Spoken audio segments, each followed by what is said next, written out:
My boyfriend broke up with me for the dumbest reason after I'd spent years supporting his dreams. He thought he could just walk away, forgetting that the beautiful apartment we called home was solely in my name. Now, last I heard, he's living, out of his beat-up sedan. That heartbreak? It was just a warm-up. Because nothing, and I mean nothing, prepared me for the kind of betrayal I faced next, the kind that strikes at the very core of who you are and what you believe in.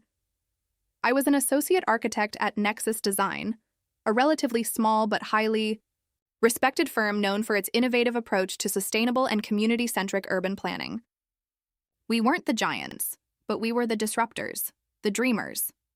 And at the heart of that dream, for me, was Mark. Mark Jensen wasn't just a senior partner. He was my mentor, my confidant, almost a second father in the professional sense.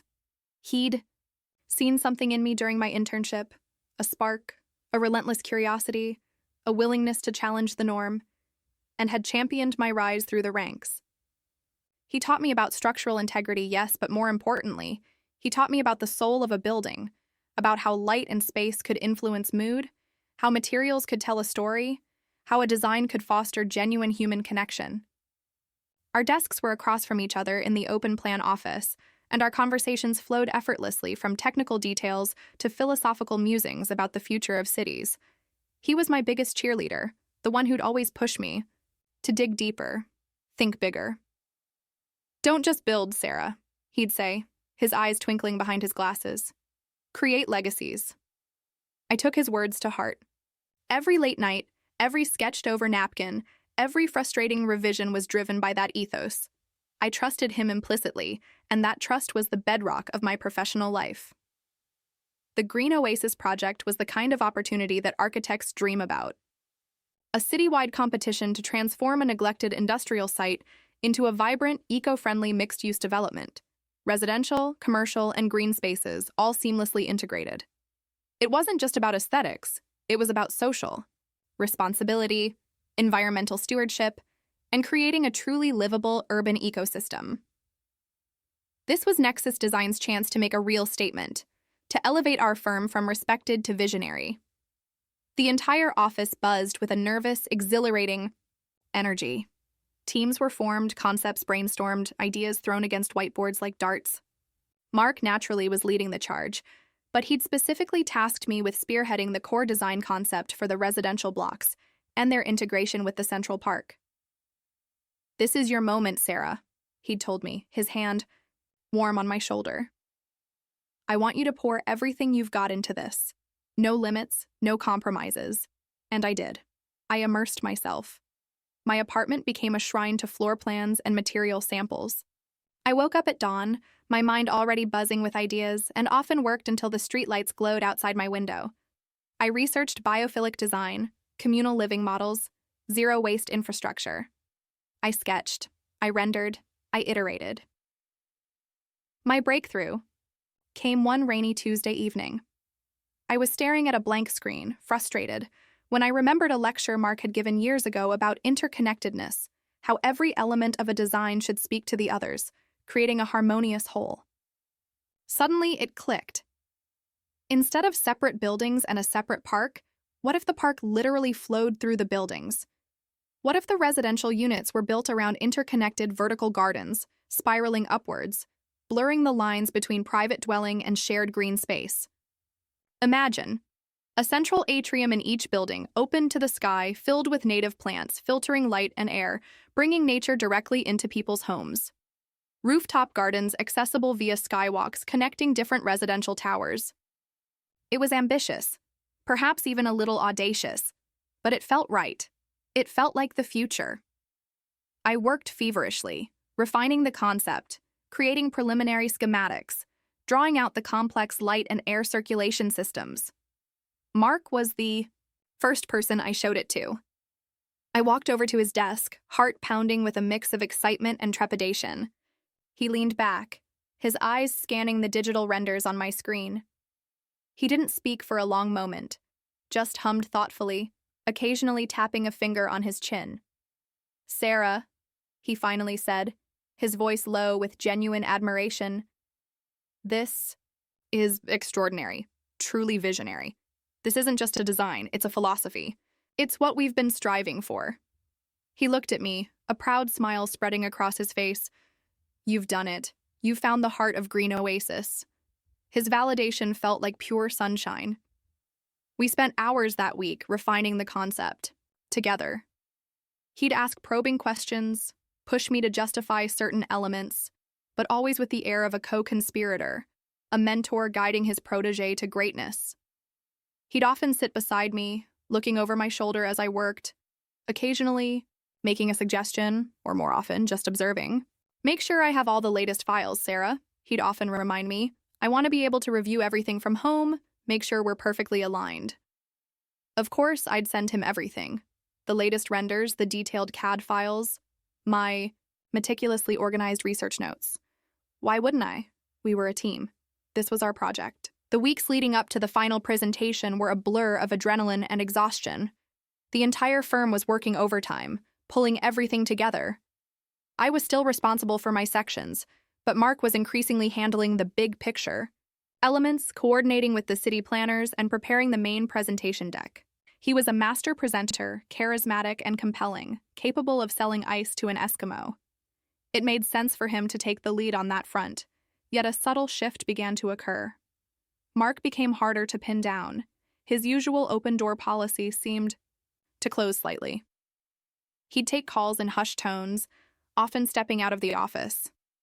When I'd ask for updates on the overall presentation, he'd give vague answers or tell me, "Don't worry your pretty head, Sarah, just focus on perfecting your section. I'll weave it all together." One afternoon, I caught him scrolling through my detailed sketches on his computer, not the finalized digital renders, but the raw initial drawings. He looked up, startled, then quickly closed the window. "Just admiring your raw talent, Sarah," he chuckled a little too quickly. "Remarkable early work." I brushed it off. He was probably just doing some last-minute review, getting a feel for the original intent. Then there was the day I needed a specific render, file from the shared drive, one of the early iterations of the vertical gardens. It wasn't there. I asked Mark about it, and he shrugged. "Must be a server glitch, or maybe I moved it to my personal drive for quick access. Don't worry, I have it." A flicker of unease, easily dismissed. He was under immense pressure. We all were. My best friend, Lena, a no-nonsense graphic designer who'd known me since college, noticed it too. "He's acting weird, Sarah," she commented over our usual Friday night takeout. "Is he usually this secretive with projects?" "He's stressed," I defended. "It's the biggest project of his career too." "Or he's up to something," Lena countered, her brow furrowed. "Just keep your eyes open." I laughed it off, but her words planted a tiny seed of doubt. A seed I tried desperately to ignore. The day of the presentation arrived. The grand conference room at City Hall hummed with anticipation. The city council members, the planning committee, rival firms, everyone was there. I sat in the audience, stomach doing nervous flips, but also bursting with pride. This was it. Our moment. My moment. Mark took the stage, impeccably dressed, radiating confidence. He started with the firm's philosophy, the importance of sustainable design, the challenges of urban renewal, standard stuff. Then he clicked to the first slide of the Green Oasis concept. My breath caught in my throat. It was my vision. The spiraling vertical gardens, the interconnected skywalks, the central atriums drawing in natural light. But it wasn't presented as Nexus Design's vision or Sarah's concept. It was presented as his.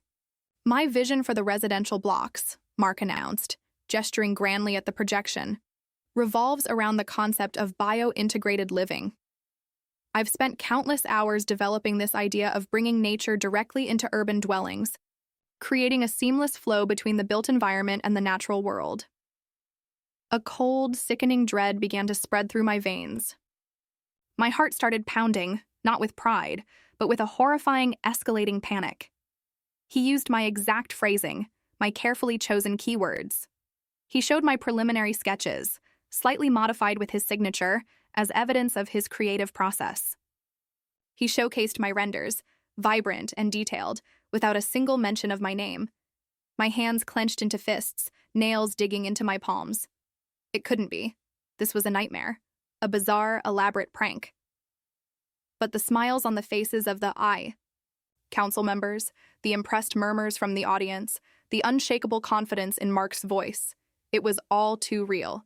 He presented it as his legacy. When he finished, the room erupted in applause. The planning committee looked visibly impressed. My colleagues, unaware of the theft, congratulated him enthusiastically. I felt like I was watching it all from a vast distance, trapped in a soundproof box. My blood ran cold, then hot with a furious, disbelieving anger. I stumbled out of the conference room, needing air, needing to escape the suffocating weight of betrayal. Lena found me leaning against a pillar, shaking. "Sarah? What's wrong? You look like you've seen a ghost." "He stole it," I choked out, the words tasting like ash. "He stole my design, my concept. He just presented it as his own." Lena's eyes widened, then narrowed. "I knew it," she whispered, her voice laced with a fury that mirrored my own. That manipulative jerk. The next few days were a blur of raw emotion. Disbelief warred with anger, sorrow with a burning sense of injustice. I replayed every conversation, every interaction with Mark, searching for clues I'd missed, for any sign of this insidious plot. His encouragement, his guidance, his requests for my files. It all took on a sinister new meaning. He hadn't been mentoring me. He'd been mining me for ideas. He hadn't been guiding me. He'd been preparing to take credit. I confronted him the next morning, my voice trembling despite my best efforts to keep it steady. He was at his desk, basking in the glow of preliminary praise from the city. "Mark," I began, standing rigidly. Before him, "We need to talk about the presentation yesterday." He looked up, a placid, almost benevolent smile on his face. "Ah, Sarah, you were wonderful. Your section was flawless. The bio-integrated living concept really resonated." "My concept?" "Mark," I emphasized, my voice hardening. "The bio-integrated living, the vertical gardens, the skywalks, that was my idea. My sketches, my renders. You presented it as your own." His smile didn't waver, but a subtle shift occurred in his eyes. A hardening, a flash of something dismissive. "Sarah, you're being emotional. We've been working on this together for months. It's a collaborative effort. Ideas evolve, they coalesce. You contributed, of course, significantly. But the overarching vision, the synthesis of all those elements, that was my role. The overarching vision was my breakthrough," I insisted, my voice rising. "I showed it to you, my complete concept, that rainy Tuesday. You validated it. You said it was extraordinary." He leaned back, a sigh escaping his lips, a carefully cultivated air of patient disappointment. "Sarah, I appreciate your passion, but you're conflating contribution with ownership. Many ideas are bounced around. Mine, yours, other team members. My experience allowed me to pull it all together into a cohesive, winning proposal. It's what a senior partner does." He paused, his voice softening, becoming almost paternal. "Now, I know you're feeling a little overshadowed, and that's understandable, but this is a big win for Nexus Design, for all of us. And you'll get your recognition in time. Don't worry." The gaslighting was masterful. He made me feel irrational, overly sensitive, ungrateful. For a terrifying moment, I almost believed him. Had I imagined it? Had my excitement blinded me to the collaborative nature of it all? Was I just a naive junior architect who couldn't grasp the complexities of high-stakes projects? But then I remembered the hours, the isolation, the sheer, visceral moment of creative breakthrough. I remembered the unique twist, the precise language I'd used.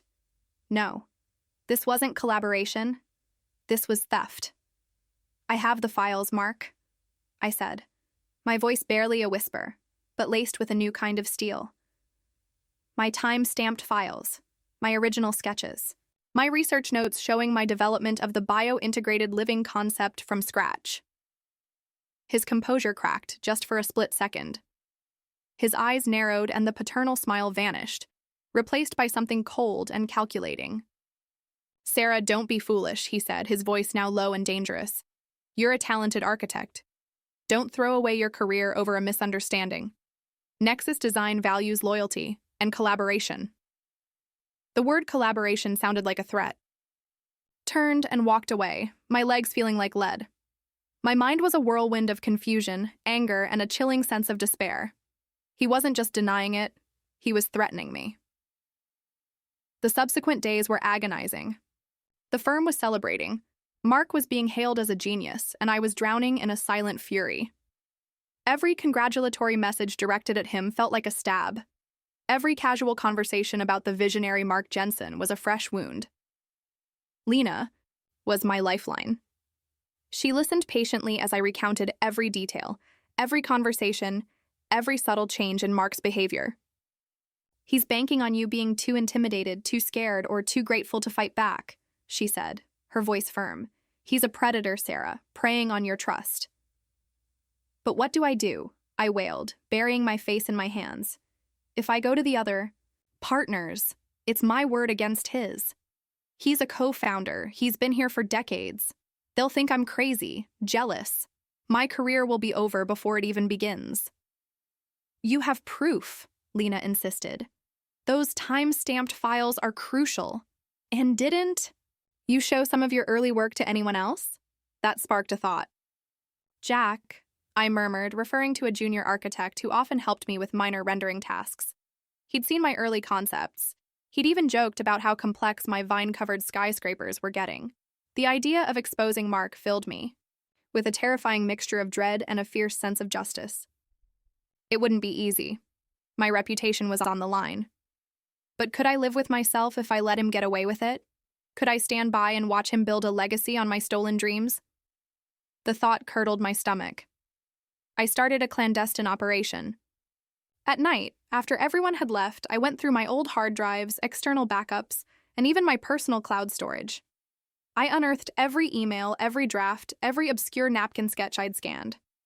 I meticulously organized them by date, creating a timeline that clearly showed the independent development of my bio-integrated living concept, from initial spark to detailed schematics, long before Mark had claimed it as his own.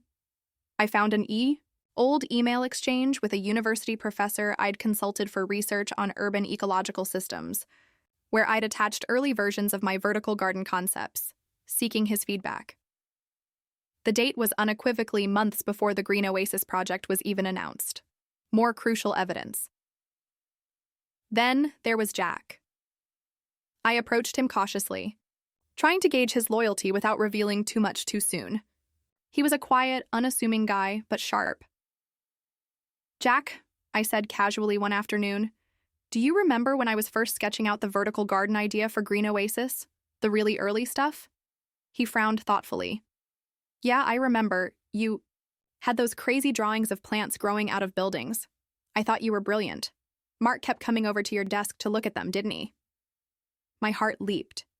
He did. Do you remember seeing my name on those early files? Of course, he said without hesitation. They were your files, Sarah. Why wouldn't your name be on them? This was it. A witness. Someone who could corroborate my story. Someone who'd seen Mark actively observing my work. The firm's official announcement of the Green Oasis win came a week later, followed by an internal memo praising Mark's visionary leadership and announcing his promotion to senior executive partner. The knife twisted deeper. This wasn't just about credit. It was about power, about his ascent built on my sacrifice. The decision crystallized.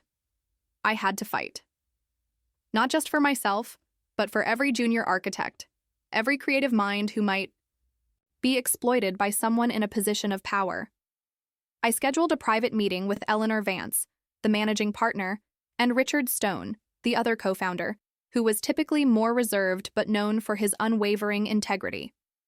I prepared my case like a legal brief, a chronological presentation of my conceptual development, annotated with time-stamped files, email exchanges, and even a statement from Jack, carefully worded to confirm he'd seen my early work, not directly, accusing Mark at this stage.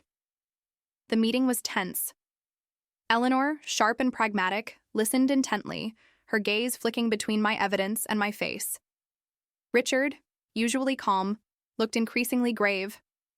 "Sarah," Eleanor said, her voice measured. After I had laid out my case, "This is a very serious accusation. Mark is a founding partner. His reputation is beyond reproach." "I understand that, Eleanor," I said, my voice steady, despite my trembling hands under the table. "And it breaks my heart to do this, but the evidence speaks for itself. And I'm not the only one who saw my work evolve." I then mentioned Jack, though I didn't disclose what he'd said precisely. Richard steepled his fingers. "Mark presented this as his own, without a hint of acknowledging your primary authorship, Sarah. That, at the very least, is a significant oversight." "It's more than an oversight, Richard," I countered, my voice gaining strength. "It's a deliberate act of intellectual theft designed to propel his career at the expense of mine." Eleanor sighed. "We will investigate this thoroughly, but be aware, Sarah, this will be messy. It could damage the firm's reputation and yours." "My reputation will be damaged far more if I let this stand," I retorted, meeting her gaze squarely. "They promised a confidential internal investigation. Mark was called in for a meeting, but I wasn't privy to the details. The atmosphere in the office grew thick with unspoken tension. Mark avoided my eyes. Some colleagues seemed to sense something was amiss, others remained oblivious, still showering him with praise. The investigation took a grueling 2 weeks. It involved interviews with other team members, a forensic dive into server logs and file histories, and numerous closed-door meetings. I was called in several times, each time having to relive the painful details. Each time I felt stronger, fueled by a righteous anger that had finally found its voice. Finally, Eleanor called me into her office again. Richard was there too. Their faces were somber. "Sarah," Eleanor began, "we have concluded our investigation. The evidence you presented, combined with our own findings, corroborates your claims regarding the genesis of the bio-integrated living concept for Green Oasis." A wave of relief, so profound it made my knees weak, washed over me. I'd been vindicated. "Mark has admitted to misrepresenting the extent of his role in the concept's development," Richard continued, his voice tight with disappointment. "He claims it was an oversight, a lapse in judgment due to extreme pressure. But we find that explanation insufficient." Insufficient was an understatement. Given the severity of the intellectual property breach and the breach of trust, Eleanor stated, her voice firm, "Mark Jensen's partnership at Nexus Design is terminated, effective immediately. He will also be stripped of all credit for the Green Oasis project and will receive no further compensation related to it." I absorbed the words, a mixture of triumph and sorrow swirling within me. Justice had been served, but at what cost? The firm, my professional home, was in turmoil. A mentor I had adored had fallen from grace. "As for you, Sarah," Eleanor continued, her expression softening slightly, "we recognize the immense contribution you made. We want to formally recognize you as the lead architect and conceptual designer for the Green Oasis project. Your name will be prominently featured on all project documentation, and you will lead the implementation phase." It was everything I had fought for, and more. But the victory felt bittersweet. The trust was shattered, the innocence gone. The news spread through the firm like wildfire. The initial shock quickly gave way to a mixture of disbelief, anger, and a quiet sense of validation for those who had suspected something was off. Mark's office was cleared out by the end of the day, his absence a gaping void. His name, once spoken with reverence, was now whispered with a mix of disdain and pity. The fallout was significant. Some clients, especially those who had worked closely with Mark, expressed concern. The firm had to work hard to manage the PR disaster, emphasizing their commitment to ethical practice and intellectual integrity.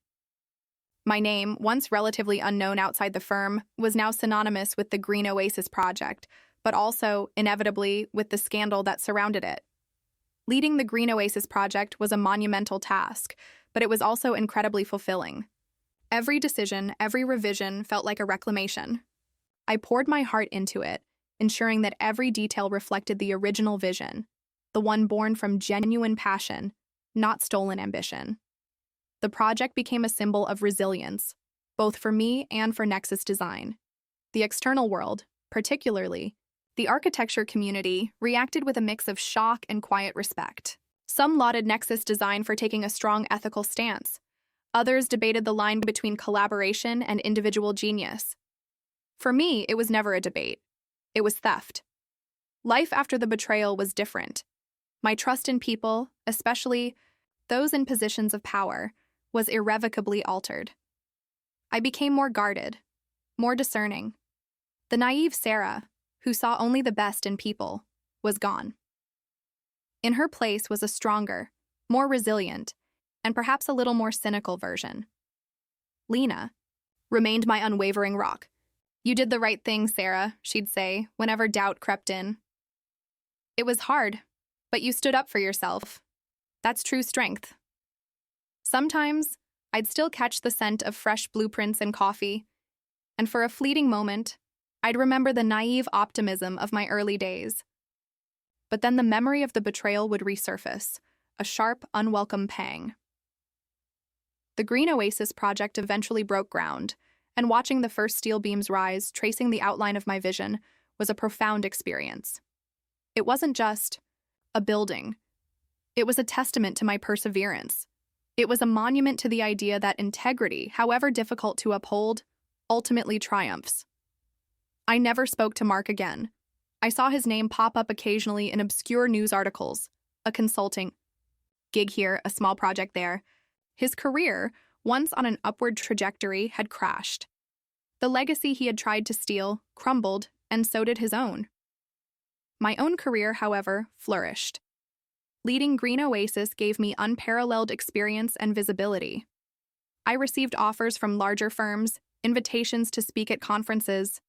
I stayed at Nexus Design for a few more years, helping them rebuild their reputation and foster a culture of genuine collaboration.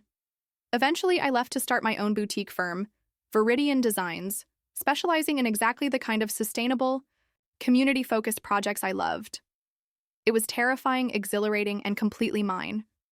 Every success felt earned, every challenge overcome by my own merit. The scar of the betrayal remained, a faint but persistent reminder of a hard-learned lesson. Trust, once broken, can never be fully restored with the same person. But it taught me to trust my instincts, to value my own work, and to never, ever let anyone else define my worth or steal my dreams. It was a painful education, but it shaped me into the architect and the person I was always meant to be. And that, I realized, was a legacy worth creating.